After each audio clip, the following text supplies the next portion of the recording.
ఏమైంది? ఊపిరి ఆడుతుందో లేదో కానీ ఏడవట్లేదురా. ఏంటే మీరు అనేది?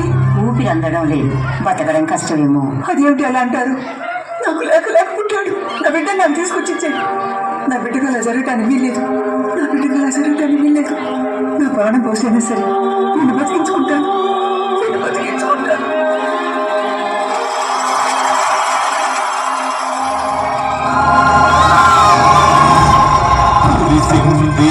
కన్న తల్లి తన శ్వాసకు బంధమల్లి.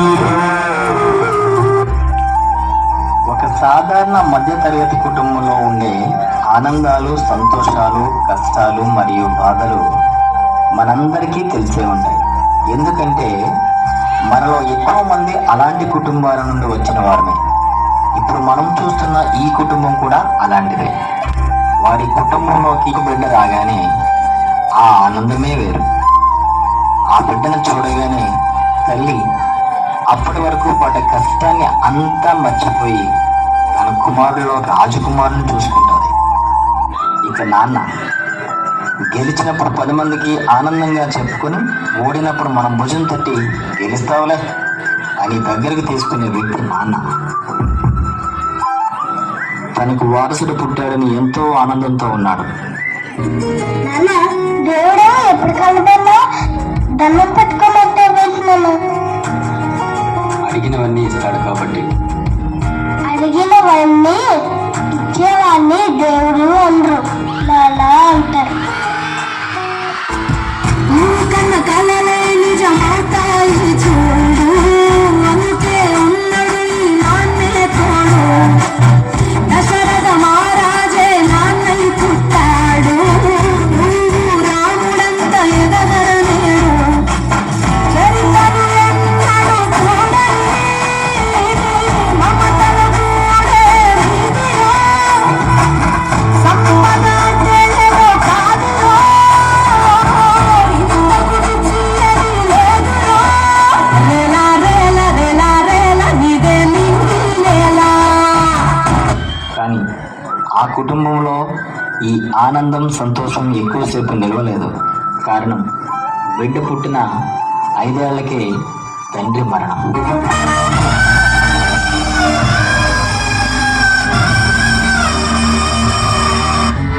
5 సంవత్సరాల వయసులో తండ్రిని వెళ్ళిపోయిన ఆ బిడ్డ తాతలోనే చూసుకుంటున్నాడు.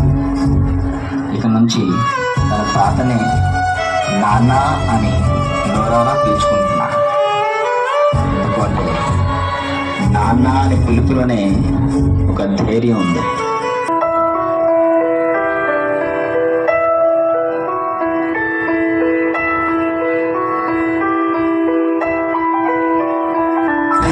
పలికిన మాటల్లోనే తీయని మాటే అమ్మ, కదిలే దేవత అమ్మ, కంటికి వెలుగమ్మ.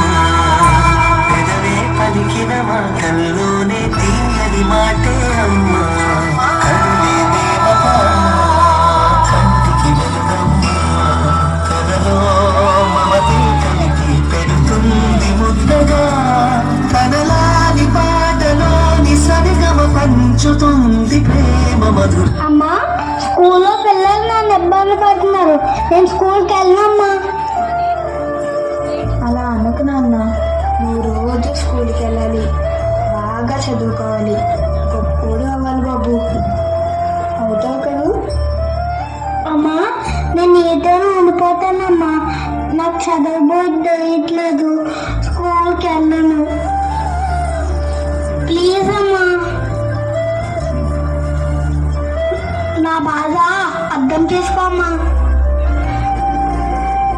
చిన్నప్పటి నుంచి గొప్ప లక్ష్యాలను కలిగి పేదవారైనా, కుటుంబ పరిస్థితులు బాగోకపోయినా ఇష్టంతో చదివి వారు అనుకున్న లక్ష్యాలను చేరుకున్న అబ్దుల్ కలాం గారు, థామస్ అల్వా ఎడిసన్ గారు మరియు అంబేద్కర్ వంటి వారు తల్లిదండ్రుల మాట చక్కగా విని ఆ స్థాయికి చేరుకున్నారు.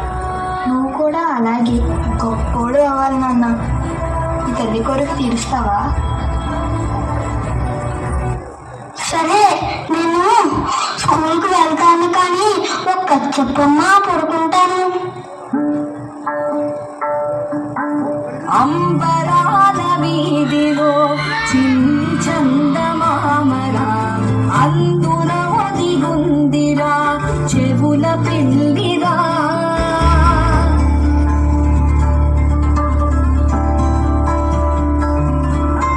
నీడలీని దీవిలో నీటి మీద మెరిసిరా ఆ వెన్నెల కాంతిలో కూర్మముందిరా. అమాయత వెలుకి తాబుల పెటిక కట్టుందిరా. తాపిన ఈదుకుంటూ నీళ్ళలో ఎముడు దాకుందిరా. తారలంటి ఆకారం తాళమే దానికి వేసుందిరా. లెక్కని పెట్టలేని ఒక్కలే అందులో ఉన్నాయిరా. అమ్మా ఏమైందమ్మా? ఏమీ లేదు నాన్న, నువ్వు వద్దు. రారా కథ చెబుతా కన్నా విను పోరా నువ్వే పచ్చో లాలిజో లాలిజో నాన్న సరదాగా ఆడు మురి బెంగాడు ఎదుగింకా ఎదుగు ఎదుగు.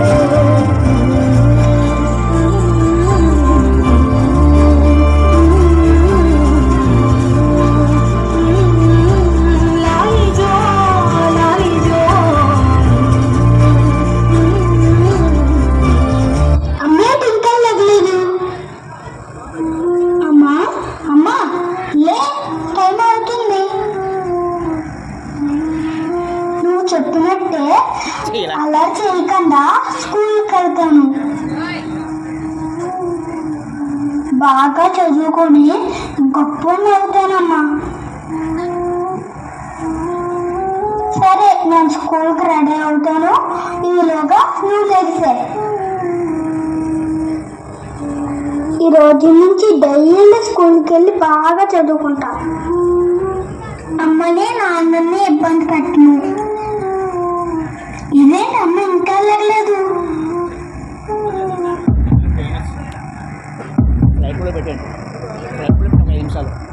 అమ్మా అమ్మా లే, నా స్కూల్కి టైం అయిపోతుంది. లే,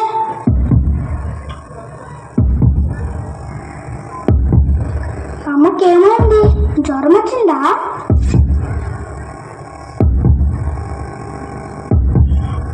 అమ్మేంటి కదలట్లేదు?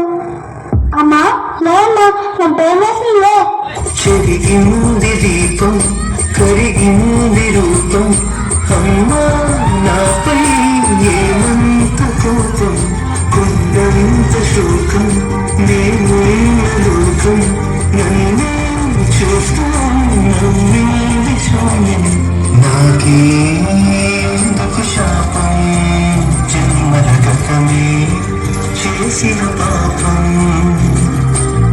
పగలే దిగులైన నడిరే ఉసిరింది కలవరు పెడుతోంది పెంచి కటి ఊపిరి నన్నది నీలా వెళ్ళిపోయింది బ్రతికి సుఖమేమిటి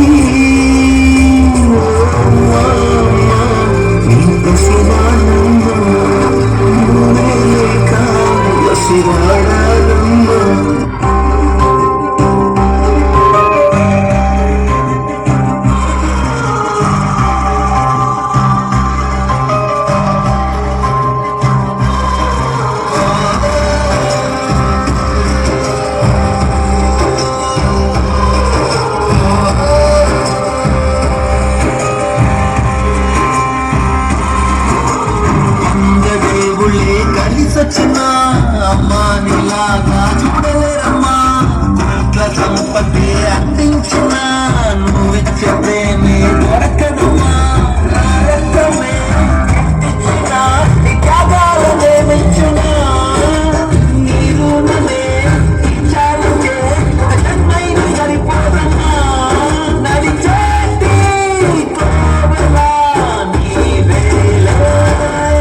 ఎక్కడున్నావమ్మా?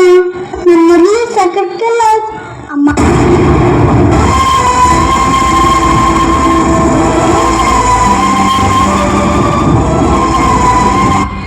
అమ్మా, నేను ఇచ్చిన మాట ప్రకారం నేను స్కూల్కి వెళ్తాను. బాగా చదువుకుంటాను. నీకు నాన్నకి మంచి పేరు తెస్తాను.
తన తల్లికి ఇచ్చిన మాట కోసం తను తినుకో చదువుతూ తన తాతకు ఇంటి పనుల్లో సహాయం చేస్తూ క్లాసులో గుడ్ స్టూడెంట్గా ఉండేవాడు. ఇలా మరొక 8 సంవత్సరాలు గడిచింది. అంటే ఇప్పుడు ఆ అబ్బాయికి 16 సంవత్సరాలు. ప్రస్తుతం తను తన తాత కలిసి హాయిగా జీవిస్తున్న సమయంలో, అరే రాజు, ఎలా చదువుతున్నావురా? బాగానే చదువుతున్నాను నాన్న. చదవాలి కదా, మా అమ్మ చెప్పినట్లు గొప్ప అవ్వాలి కదా. అరే రాజు, ఏదేమైనా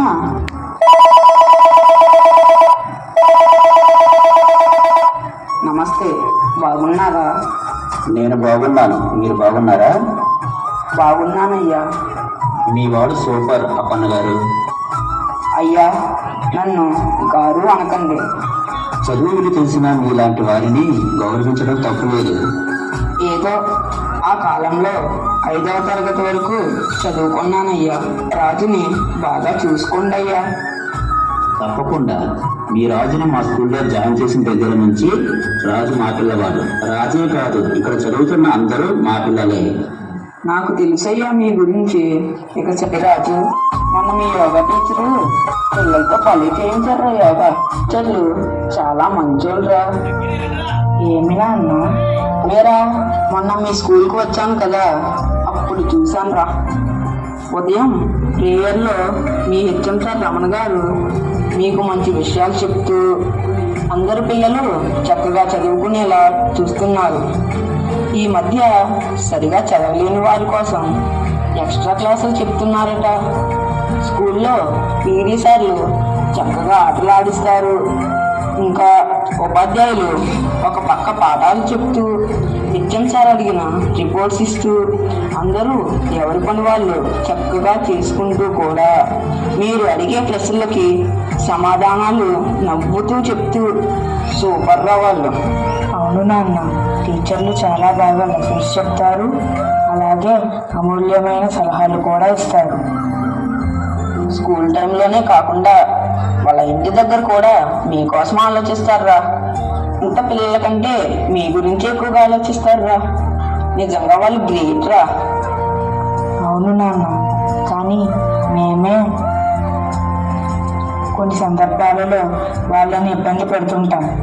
ఇక నుంచి అలా చెయ్యం నాన్న. నువ్వు మంచోడురా రాజు, నువ్వు మంచోడువా. నేను పనికి వెళ్ళొస్తాను, నువ్వు జాగ్రత్తగా చదువుకో రాజు. సరే, జాగ్రత్తగా వెళ్ళిరా నాన్న.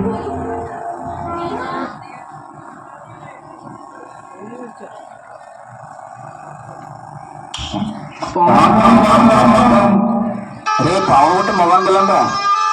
రే పావులు కొట్టారు మొగం పిల్లండి. రే అప్పన్నదని బాగుడేసిందిరా. అరే అప్పన్న చచ్చిపోయాడు రా.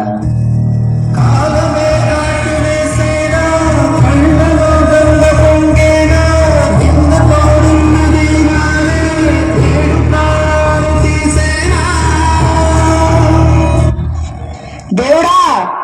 కొట్టేలా ఇంటికి జరుగుతోంది. ఎదగమంటున్నా నేనున్నానంటూ తోడైనావా? ఏరా అంటుంటే నువ్వే వింటుంటే ఏదైనా గెలిచేదేయన్నా నాకేమీ కాదంటూ చెప్పినా మాటలు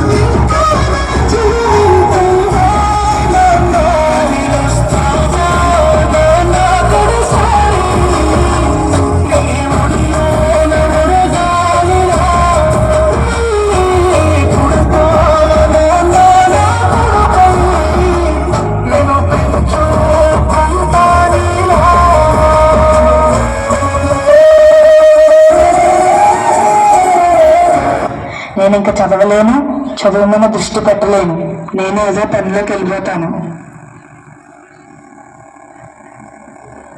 మంచినీరైనా మురుగునీరైనా చెట్టు ఎదుగుదలను ఆపలేవు. ఎన్ని కష్టాలు వచ్చినా ముందుకు సాగిపోవడం నువ్వు ఆచరించాల్సిన ధర్మం. దృఢ సంకల్పం, తరగని ఆత్మవిశ్వాసం, బలమైన కోరిక ఉంటే నీ విజయం తప్పక వచ్చి తీరుతుంది. వీడింతే వీడి బ్రతికింతే అన్న ప్రతి ఒక్కరికి నీ గెలిపే సమాధానం కావాలి. నీ లక్ష్యాన్ని చేరుకునే వరకు నీ ప్రయత్నాన్ని ఆపుకో. ఎంత కష్టమైనా నీ మీద నీకు నమ్మకం ఉంటే నీ నాపేదెవరా?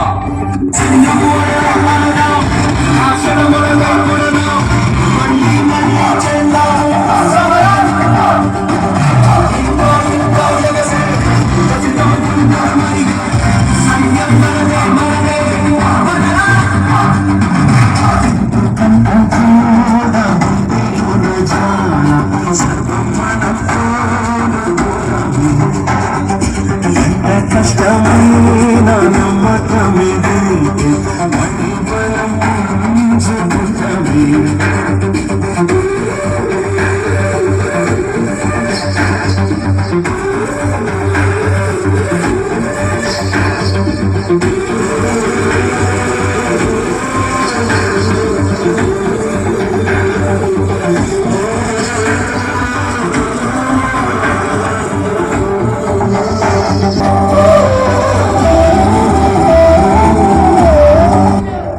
డియర్ ఫ్రెండ్స్, నా జీవితంలో ఏమి జరిగిందో చూశారు కదా.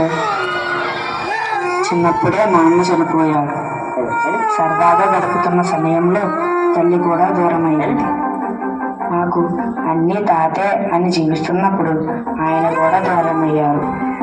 అయినా పట్టు వదలకుండా చదవడం వలన నేను ఈ స్థాయికి చేరుకున్నాను. మీరు కూడా మీ జీవితంలో ఎన్నో కష్టాలు, బాధలు చూసి ఉంటారు. అక్కడే ఆగిపోతే మీ జీవితానికి అర్థం ఉండదు. ఒకటి గుర్తుపెట్టుకోండి, పేదవానిగా పుట్టడం మన తప్పు కాదు, కానీ పేదవానిగా చనిపోవడం మాత్రం ఖచ్చితంగా మన తప్పే.